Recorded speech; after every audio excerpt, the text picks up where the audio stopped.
Soy Fernando Díaz Villanueva, hoy es 9 de noviembre de 2022 y esto es La Contracrónica.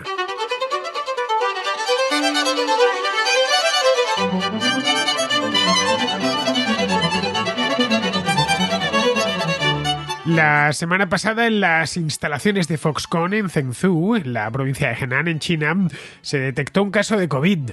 Las autoridades locales decretaron cuarentena, confinamiento y que se estableciese una burbuja en torno a la fábrica. La fábrica de Foxconn en Zhengzhou, uno de los principales proveedores de Apple que ensambla los nuevos iPhone 14, emplea unas 300.000 personas, por lo que la producción se vio afectada en el acto, creando un cuello de botella inmediatamente en la cadena de suministro de unos terminales que acaban de salir al mercado. Los problemas en Henan son solo un ejemplo más del precio que China está pagando para mantener su estrategia de cero COVID, una estrategia que persigue erradicar por completo la enfermedad y que para ello prevé confinamientos rápidos, testeo masivo de la población, cuarentenas obligatorias y en ciertos casos cierres temporales de empresas con el objetivo de detener la propagación del brote. En China llevan así casi 3 años y la economía lo nota ya de forma muy intensa. Las exportaciones se han desplomado y las compañías internacionales están empezando a trasladarse a otros países de Asia para evitarse problemas.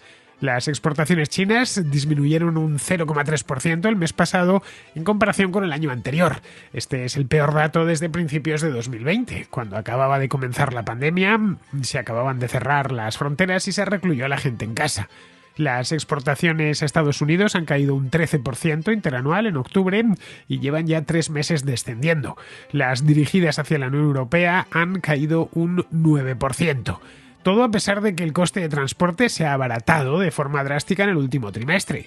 La crisis de los contenedores, de la que os hablaba el año pasado, que golpeó el mercado mundial durante 2021 y parte de 2022, ha concluido ya.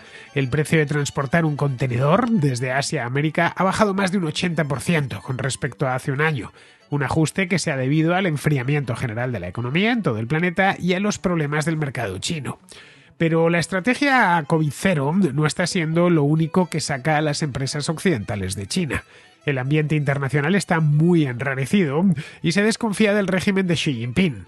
Las empresas estadounidenses y europeas están dejando de invertir en China para quitarse problemas de encima. El país ya no es el paraíso para las grandes multinacionales que era hace solo unos años.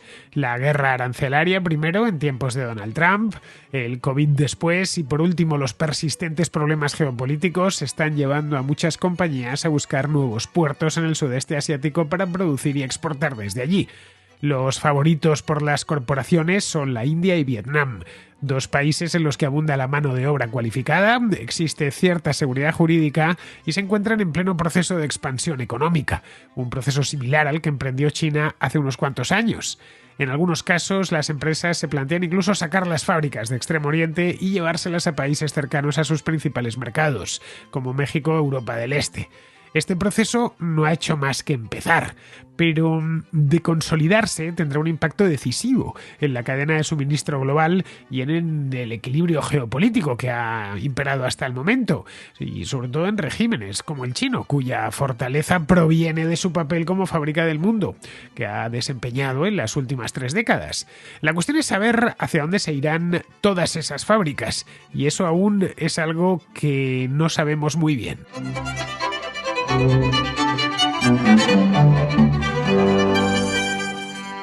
Hace 30 años, a principios de los años 90, conforme la última ola de la globalización iba ganando fuerza, había caído ya el Imperio Soviético y se esperaba, y además sucedió, una década dorada para el comercio internacional.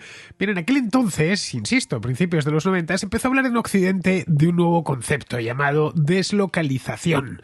Es decir, cerrar las fábricas en los países de origen, las grandes fábricas, los países de origen de esas industrias, y abrirlas de nuevo en países lejanos, países en los que la mano de obra era mucho más barata.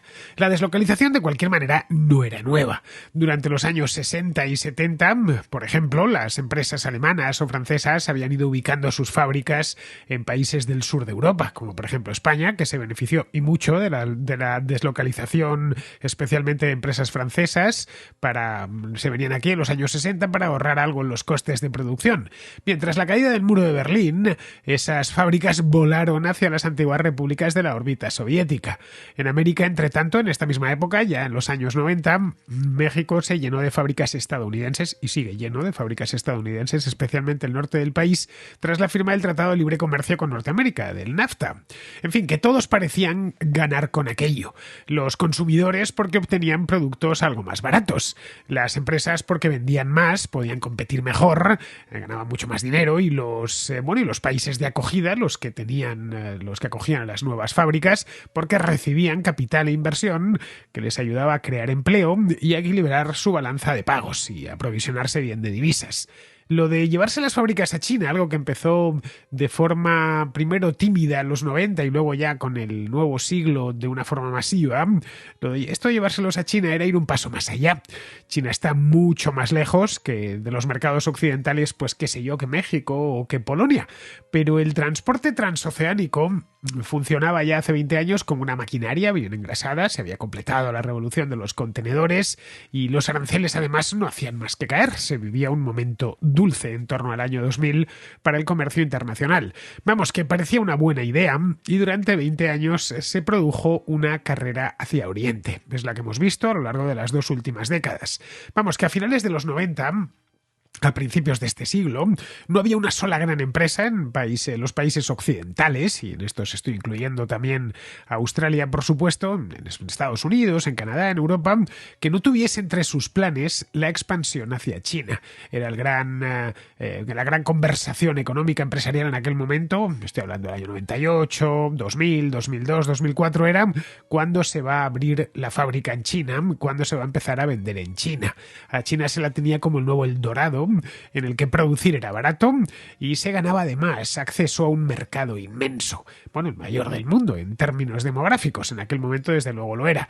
En los próximos años lo será el indio, que está ya igualado con China, y por una cuestión de nacimientos pues parece ser que la India le pasará a China en número de habitantes en los próximos 4 o 5 años. Bien, pues China era un país, parecía perfecto, tenía una mano de obra bien cualificada, y luego una clase media que empezaba a nacer, empezaba a surgir, ansiosa por comprar productos y también, por supuesto, productos occidentales. Vamos, China hace 20 años, en torno al año 2000, se antojaba como la combinación perfecta de fábrica y de mercado. Las empresas que se instalaban allí no solo fabricaban para luego vender esos productos en sus mercados de origen, en Europa o en Norteamérica o donde fuese, sino que además podían fabricar allí y vender allí. Algunas de las marcas europeas, Volkswagen, por ejemplo, fue de las primeras en llegar, empezaron a crear modelos para el mercado chino, que en algunos casos eran modelos que habían estado que ya habían pasado su vida útil en Europa, y los empezaron a fabricar, los siguieron fabricando allí durante mucho tiempo, con la idea de que complementase los ingresos de la compañía. Claro, al principio aquello era, como decía antes, Eldorado, un lugar donde puedes fabricar a un precio bastante bajo, con productos que además puedes exportar y que pasan las normativas internacionales, aranceles cayendo. Quien no se fuese a China pues era que no pensaba en su empresa. La deslocalización de cualquier modo tenía sus detractores en Occidente y los sigue teniendo. Los sindicatos, por ejemplo, pues estaban muy en contra de la deslocalización, eso de que cerrasen una fábrica y se la llevasen a una provincia perdida en el centro de China. También algunos partidos políticos protestaban porque aquel fenómeno era sinónimo de desindustrialización. En ciertas zonas de Estados Unidos o de Europa que habían vivido durante un siglo, más de un siglo de la industria, pues de pronto encontrarse ante un desierto industrial pues era cuando menos chocante. Pero sus ventajas eran muchas, por lo que se continuó con ella hasta fechas recientes. Entre 1993 y 2011, es decir, estamos hablando de 18 años, la cantidad de trabajadores estadounidenses empleados en la industria se redujo de casi 16 millones que había en el 93 a poco más de 10 millones. Y la disminución, si fuésemos al caso alemán, por ejemplo, pues nos encontraríamos con algo muy similar.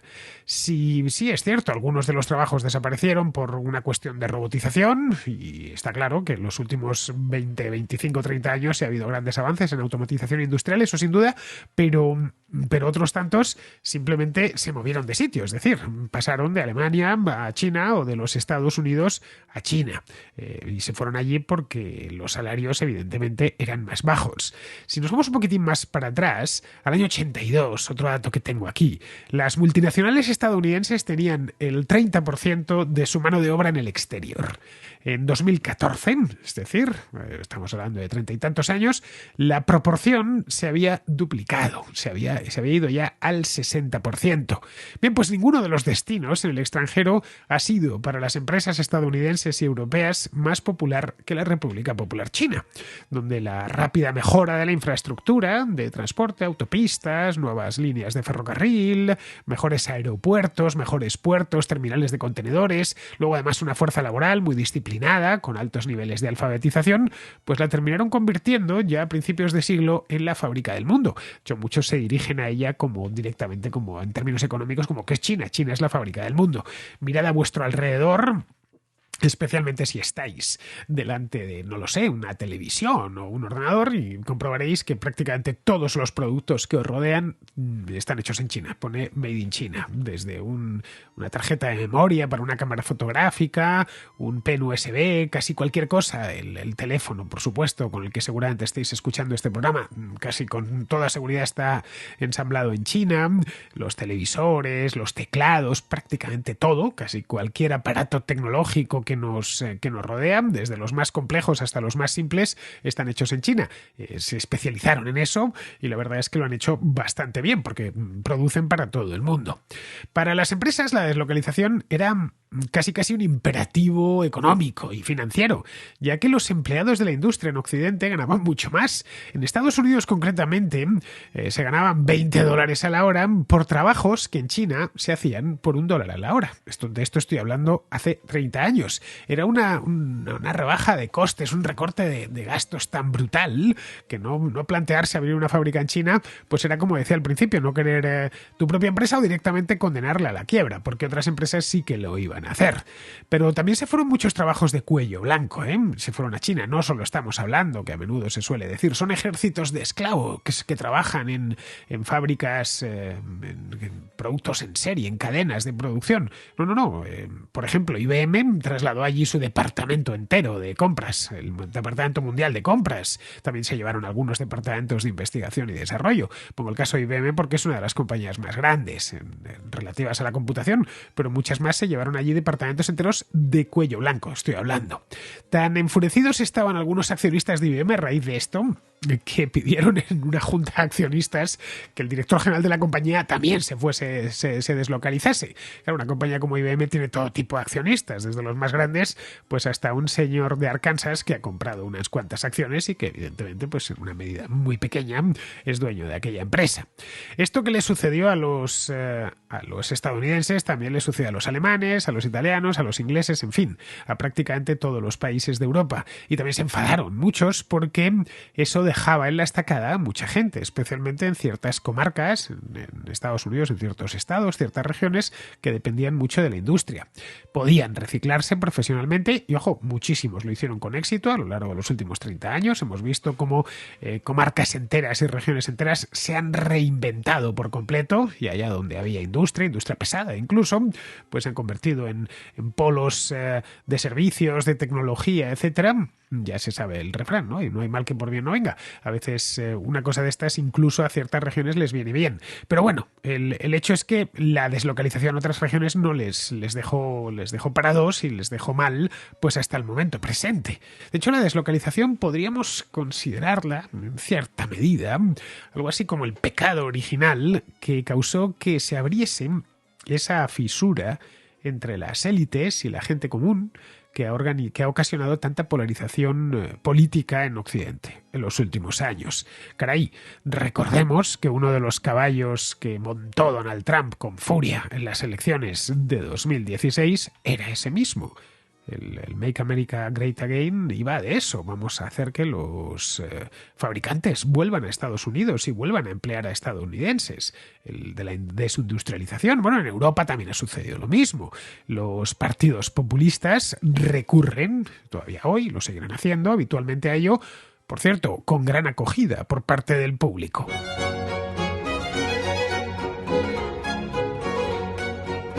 Ahora lo que estamos viendo es que todo esto se ha dado la vuelta. las empresas occidentales tratan desde hace no mucho tiempo, un par de años. Esto es un fenómeno que está empezando a producirse y que evidentemente irá más, pero que está empezando a verse. Lo que os estoy contando hoy, a finales de 2022, no os lo podría haber contado a finales de 2017, aquí en la misma Contracrónica, porque entonces, aunque ya algunos estaban apuntando en esa dirección, todavía no se veía claramente la tendencia. Ahora ya sí se ve. El hecho de que muchos países, muchas empresas ya se quieran ir de este país, de China, y estén buscando otros países como alternativa. Es decir, tratan de trasladar la producción a países amigos, donde no necesitan preocuparse pues de quedar atrapados en mil problemas políticos internos, políticos externos, es decir, en este frente geopolítico que se ha abierto, que se abrió hace ya un tiempo, pero que la guerra en Ucrania al final nos lo ha terminado poniendo de manifiesto para todo el mundo. Los economistas, que le ponen nombre a todo, a esto lo han dado en llamar friendshoring, es decir, el costear en aguas amigas, ¿no? En costas amigas.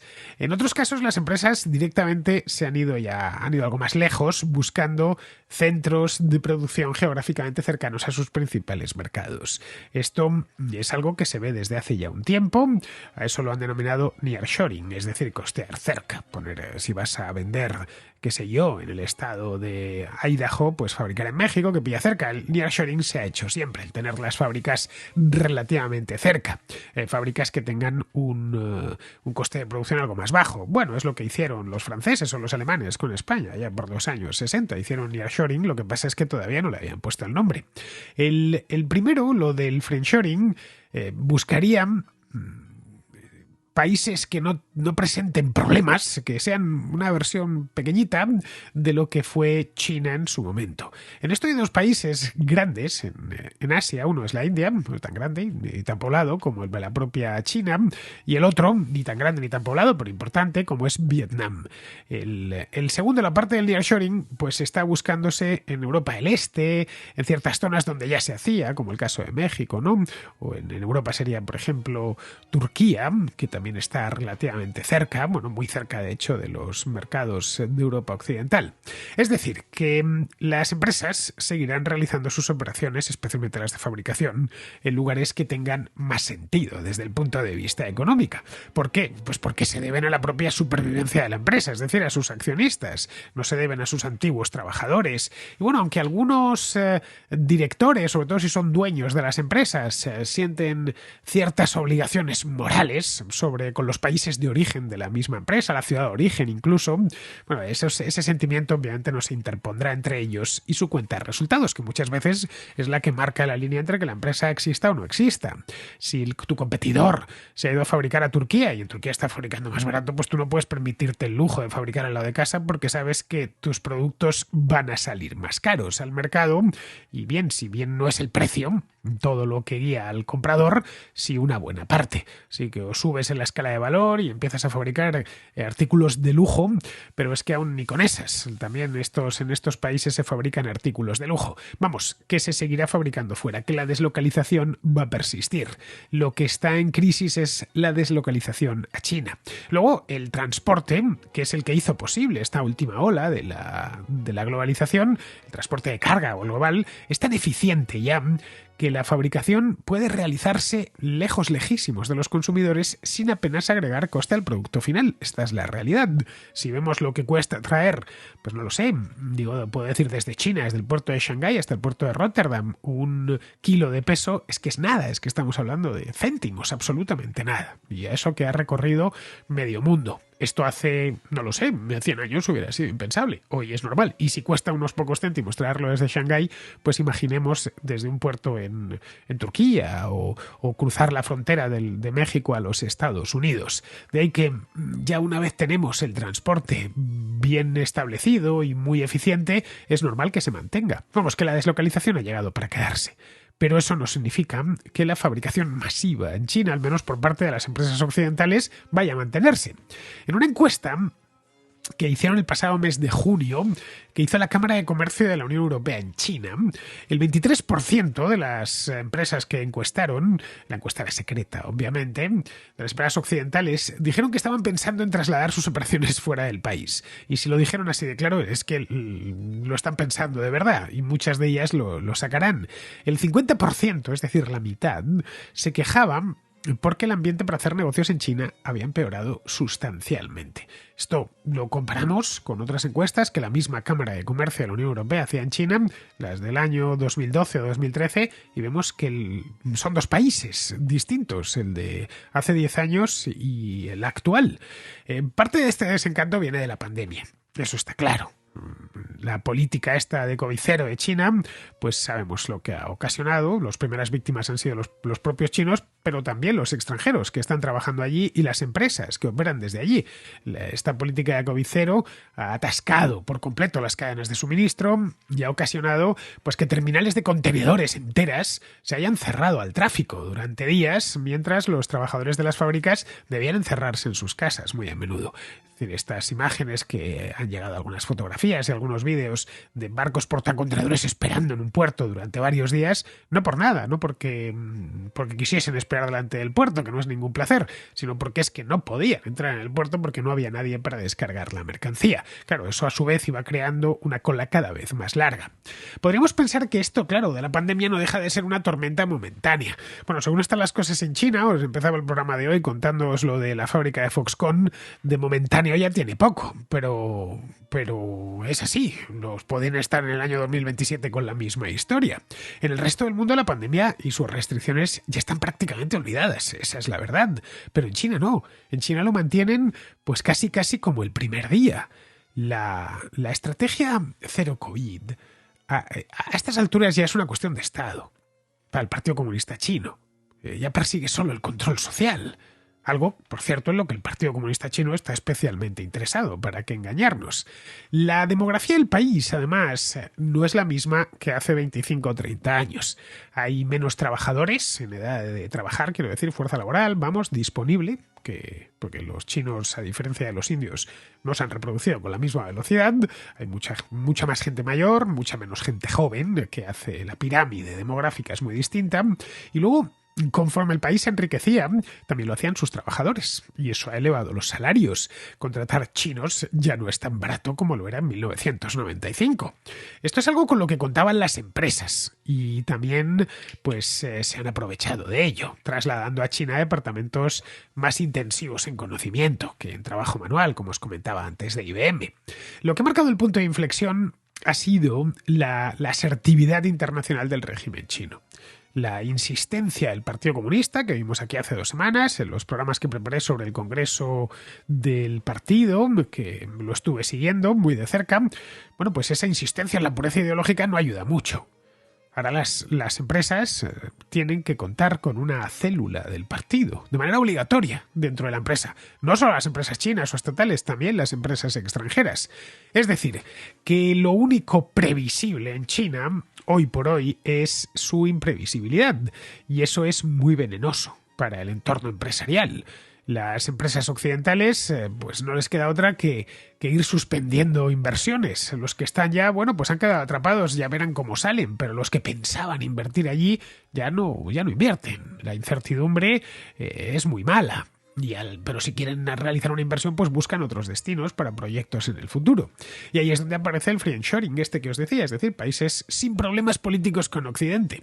Para la generación posterior a la Guerra Fría, que es la que dirige las grandes empresas hoy, claro, no hay países amistosos y hostiles, como si los había hasta los años 80. Simplemente hay diferentes mercados.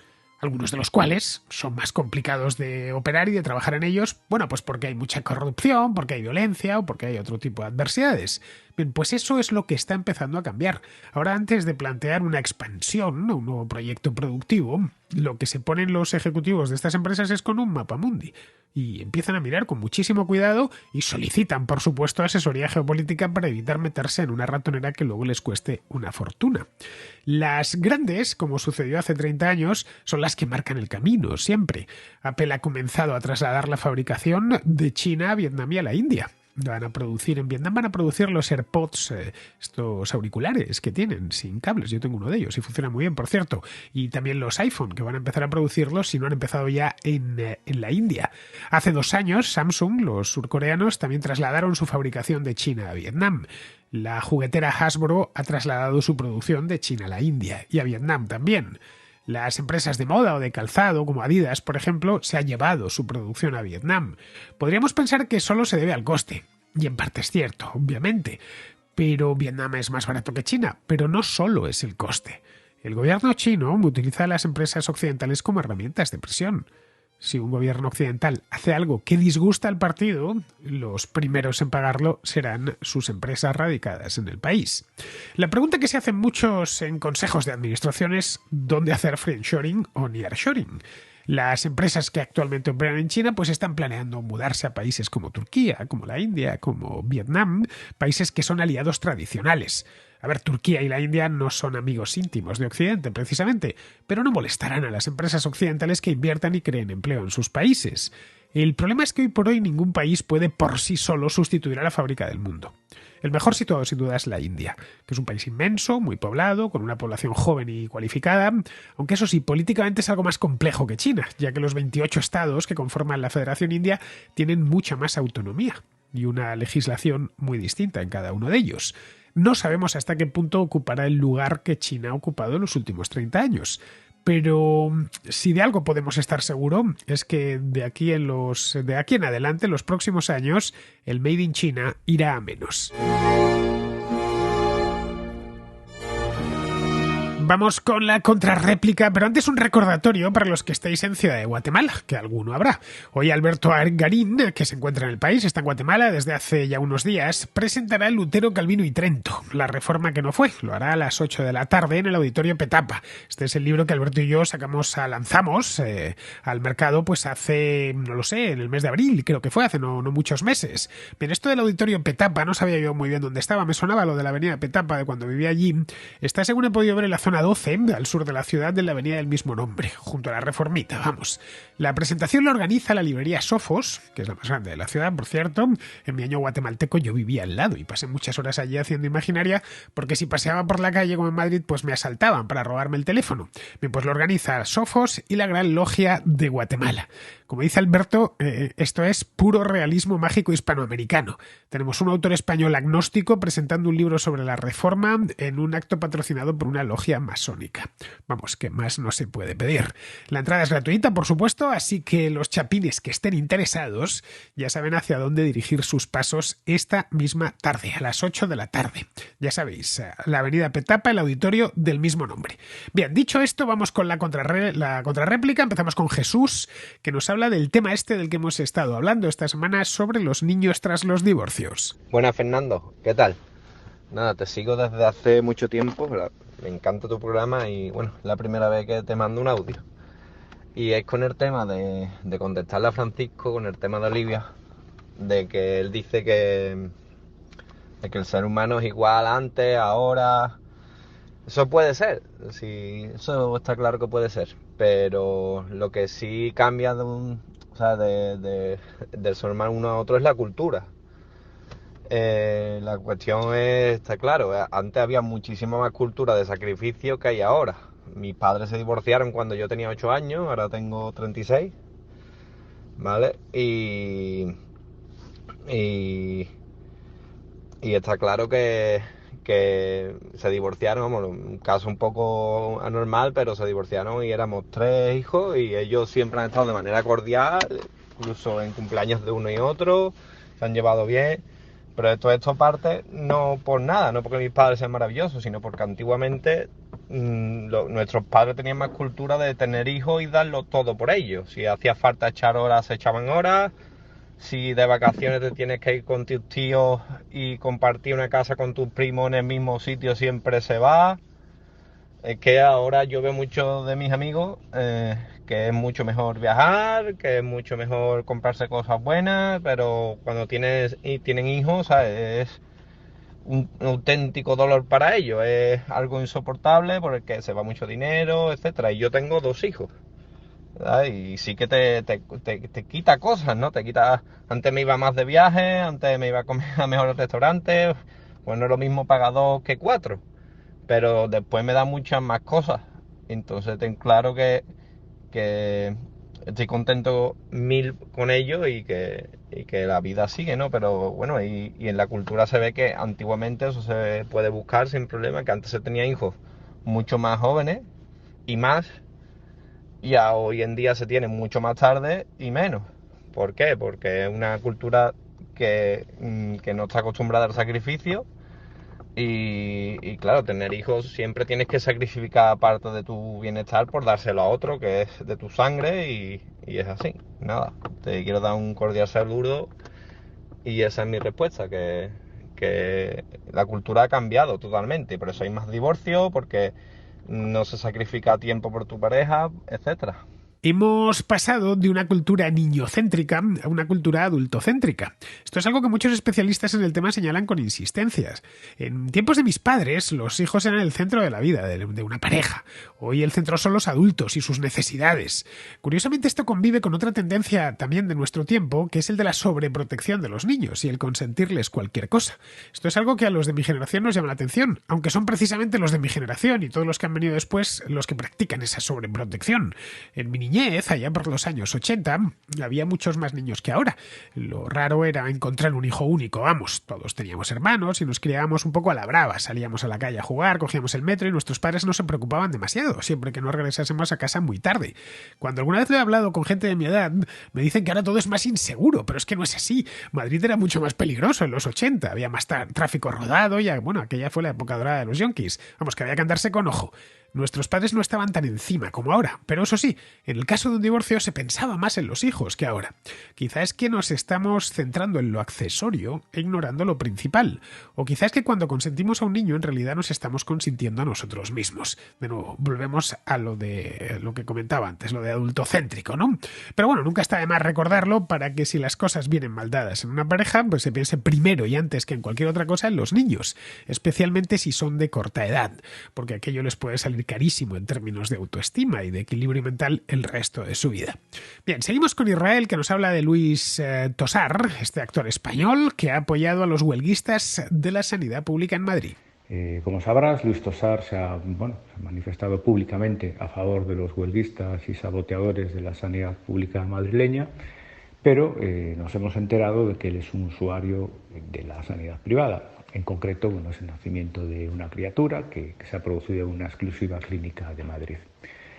Nos dicen los progres que tampoco existe una gran incongruencia, esta incongruencia de la que se le acusa, que no es tal. Se puede perfectamente ser un defensor de la sanidad pública, aunque sea para los demás, ya que uno que se lo puede permitir, que puede elegir, se decanta por la sanidad privada.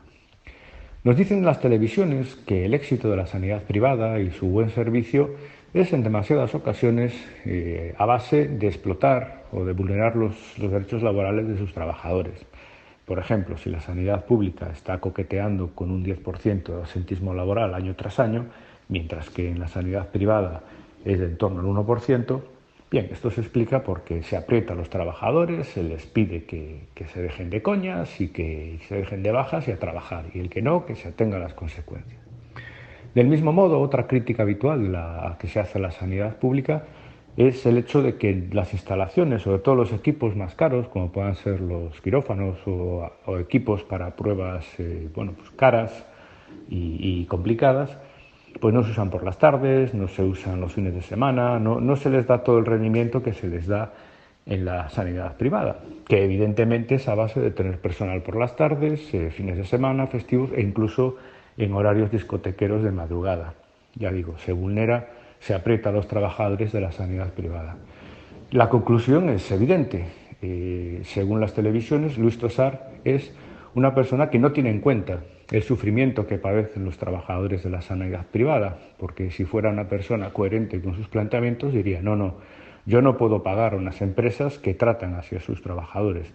Me voy a la sanidad pública, que además tiene unos trabajadores dignísimos y ejemplares y es una de las mejores del mundo. Pero me da a mí que mientras a Luis Tosar la sanidad privada le sirva bien, a él y a su familia, los problemillas que puedan tener sus trabajadores a él le dan igual. Bueno, nada nuevo, Israel. Su principio de funcionamiento es haz lo que yo digo, no lo que yo hago. Esto de predicar con el ejemplo no terminan de llevarlo bien. Hay muchos ejemplos, un montón de ellos. Desde ese presentador de televisión que andaba de campaña con Ada Colau en las municipales de 2015 y que luego se supo que es feliz propietario de 20 o 21 inmuebles. Bueno, hasta ciertos miembros de Podemos que se desgañitaban hablando de la casta política y resultó que eran hijos o familiares directos de esa misma casta, es decir, de altos cargos de la administración con vinculaciones políticas muy bien documentadas. Eso pasando por cierta actriz muy famosa que al tiempo que hablaba del machismo y del heteropatriarcado, pues se supo que había despedido a una empleada por quedarse embarazada. O cierto portavoz parlamentario que tenía a su cuidador doméstico sin asegurar cuando se llenaba la boca reclamando derechos laborales. En la vida, caray, hay que tratar de ser coherente siempre, pero más aún si te dedicas a dar lecciones a los demás. Si eres un particular, pues bueno, todo lo más que te pidan, pues te pidan cuentas, pues será tu entorno directo, ¿no? Tu familia, tus amigos y ya está. Pero en el caso de un político, de un activista, no deja de resultar chocante que se pasen el día diciendo cómo tenemos que vivir y comportarnos para que luego ellos en su vida privada hagan lo que les venga en gana, exactamente lo contrario de lo que dicen. Si has decidido convertirte en un defensor a ultranza de la sanidad o la educación estatal, pues una opción tan válida como cualquier otra, no tienes obligación de ir a hospitales públicos o de llevar a tu hijo a un colegio público. Pero sería conveniente que lo hicieses, porque de lo contrario es posible que pensemos que eres un cara dura y un incoherente. Pero nada, a su electorado eso parece que les da igual, porque buscan excusas con gran presteza y tratan de hacernos ver que eso no importa, que al contrario, que demuestra que lo suyo tiene todavía mucho más mérito. De cualquier modo, esto que han organizado con la Sanidad de Madrid es un tócala de nuevo Sam de manual. Ya lo intentaron en el pasado y les salió mal. Especialmente porque la Sanidad de Madrid no es muy diferente a la de otras comunidades autónomas. Tiene sus mismas cosas buenas y malas, y en algunos puntos incluso descolla por el resto de médicos por habitante. Por ejemplo, tiene más que Cataluña, más que Castilla-La Mancha, más que la Comunidad Valenciana. Pero bueno, que en otras pues estará un poco por debajo y en otras un poco por encima, pero que las sanidades autonómicas son muy parecidas. En España el sistema es el mismo, a fin de cuentas, ¿vale? Que cada comunidad autónoma lo gestiona a su manera, ¿no? Pero luego solo montan las huelgas aquí. Eso es algo que casi todo el mundo descuenta. Es decir, que se trata de una campaña de agitación política sin más. Campañas a la que gente como Luis Tosar se apuntan siempre que sea necesario, solo faltaba. A los actores este tipo de gestos les son muy útiles dentro de la profesión, para luego encontrar trabajo. Bien, seguimos con Carla, que es una venezolana que nos cuenta una interesante historia personal sobre las razones que le han llevado a establecerse en España. Creo que podría ser interesante con respecto a algunos de los comentarios que se hicieron en la contracrónica del 6 de noviembre. Soy venezolana y he sido inmigrante desde que aterricé en Madrid hace 20 años. Rápidamente aquí comenzamos a trabajar, mi esposo y yo, y me habitué a la vida y a los horarios españoles. Aquí en esa época vivimos 3 años y nació nuestra primera hija.